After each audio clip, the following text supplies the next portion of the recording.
सरपंचाबद्दलची राज्यात ग्रामपंचायती निवडणुका झाल्या आणि आता सरपंच पदाची निवड प्रक्रिया सुरू झाली आहे। अनेक जण सरपंच होण्यासाठी अक्षरशः या सोडतीकडे चातकाप्रमाणे लक्ष ठेवून आहेत।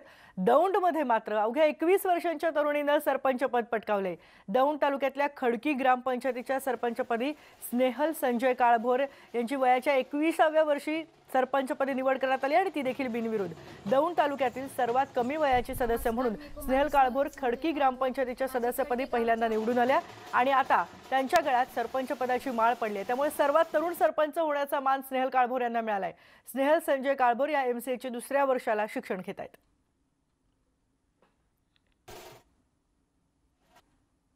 दौंड तालुक्यातील खडकी या गावामध्ये देखील सरपंच पदाची निवडणूक झाली आणि यामध्ये 21व्या वर्षाची स्नेहल काळभोर ही 21व्या वर्षी सरपंचपदी बिनविरोध विराजमान झालेली।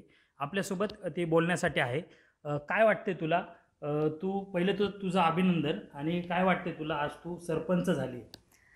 थँक्यू। मी पहिल्यांदा तुम्ही मला बोलण्याची संधी देताय, मी तुमचे आभार व्यक्त करते। मला खूप छान वाटते, माझ्या गावातल्यांनी मला त्या पदासाठी पात्र ठरवले। मी नक्कीच प्रयत्न करेल की मी चांगला विकास करेल आमच्या गावाचा।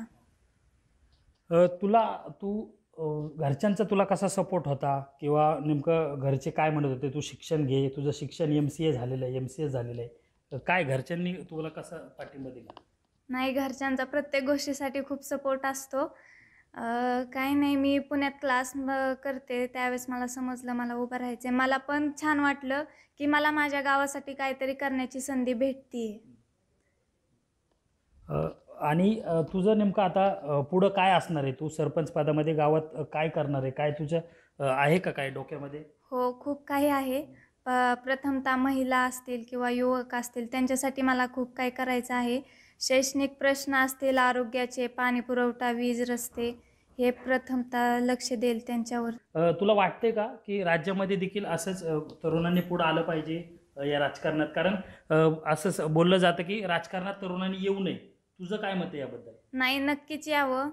तरुणांना संधी भेटली पाहिजे। जसं की काही योजना तळागाळापर्यंत पोहोचत नाही आहेत, आता त्या तरुणांना जास्त ऑनलाईन प्रकारे त्यांना माहिती आहे, आता सगळं ऑनलाईन आहे। मग माझा तर प्रयत्न राहील की सगळ्या योजना आमच्या खडकी गावामध्ये मी राबवण्यात प्रयत्नशील असेल। Camera person Wajid Bagwan